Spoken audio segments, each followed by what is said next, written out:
Hi friends, welcome back to Authentically Blonde. I'm Lexi. I'm Casey. Today we want to talk a little bit about goals and why they're important, how to set them, and yeah, that sort of thing. Goals are just like super important, I think, to set for yourself to stay motivated and to stay on a clear track of what you're trying to accomplish at a certain point in your life. So this could be as simple as like waking up and drinking water, which can honestly just set the tone for your day. Or it can be bigger than that, like career goals or goals like you have in sports or in school. Like for me and Casey, we have very specific goals in volleyball. Like I want to increase my vertical by this much by this time, or I want to be able to not be gassed every time we scrimmage. Yeah, and goals can also be like to-do lists. We all, I don't know if I should say we all, but I definitely have a very set to-do list for each day. If I don't have a to-do list that's color coordinated and all checked off at the end of the day, I will freak out and I won't be able to sleep. That's so put together.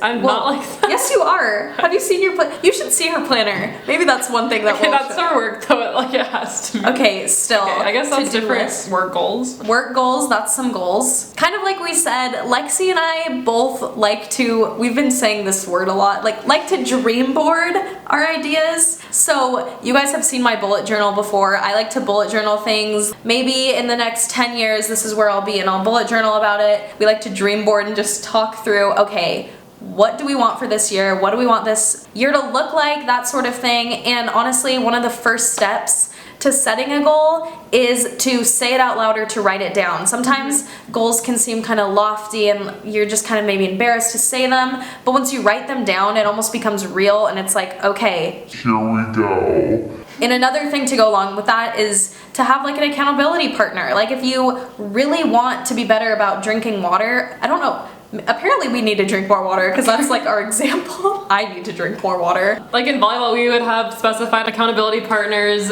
who, this is usually a person who like knows you and like I'm pretty sure Lexi was mine. Yeah, like I can tell Casey something that's like she'll tell me how she wants to be a better setter and I can hold her to that standard. If say, I don't know, maybe she's just discouraged at practice, I can be like, let's go back to where we want to be. Let's reset circle back. Circle back. Which she does the same thing back to me if I'm having an off day. It's like, okay, maybe that's just talking about it afterwards and saying how can we get back on track. Yeah, and that's a good friend. Good friends keep you accountable and know what direction you're wanting to go, know what goals you're headed for, and help you attain those goals. Because good friends want you to achieve your goals. Because good friends want you to achieve your goals. I think we just want to emphasize the fact though that if you don't reach your goals, it's not diminishing your self-worth at all. Like you have to give yourself grace and know that things aren't going to always fall into place exactly how you want them or when you want them. Wouldn't that be nice? Wouldn't that be so nice? It's just not how it goes all the time. So making sure you're not identifying your goals with how successful your life is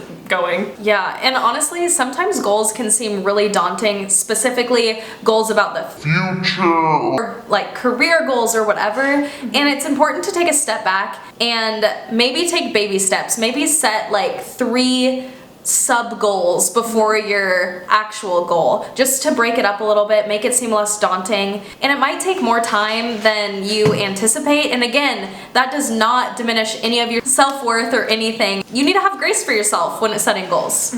I think it's also important to have short-term and long-term goals. So one of my short-term goals is to try to stay motivated to work out on a regular basis because it's a lot harder now not being forced to work out for volleyball. So like self-motivation I think is the goal, to stay in shape and be healthy. And then a long-term goal, which I'm hoping is not super long, but I want to eventually become a yoga instructor. So I don't know when that'll happen, but hopefully It's gonna happen soon. I have a feeling. Some of my goals, one of my short-term goals is to honestly graduate college. I have one more year and it's kind of a crazy year, especially with all this coronavirus stuff. Our volleyball season got pushed to the spring. So I think one of my goals is to stay positive through the year because it's gonna be very different. There's nothing I can do about it. And maybe a long-term goal is I really want to work for a professional sports team, whether that's the NBA or the MLB or whatever. And so I think that's one of my long-term goals, is to find a job in one of those fields. Yeah. Yeah.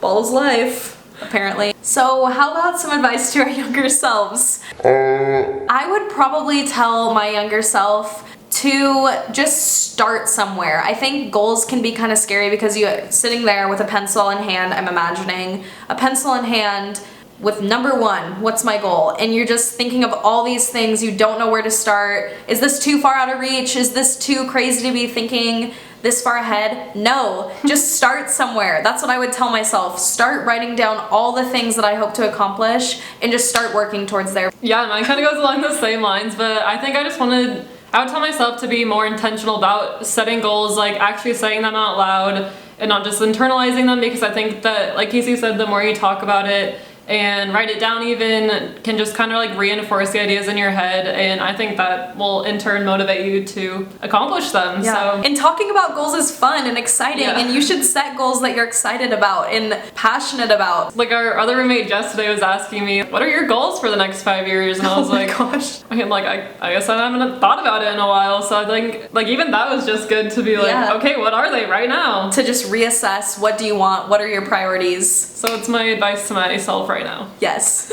Younger self as in 2 months As ago. in me.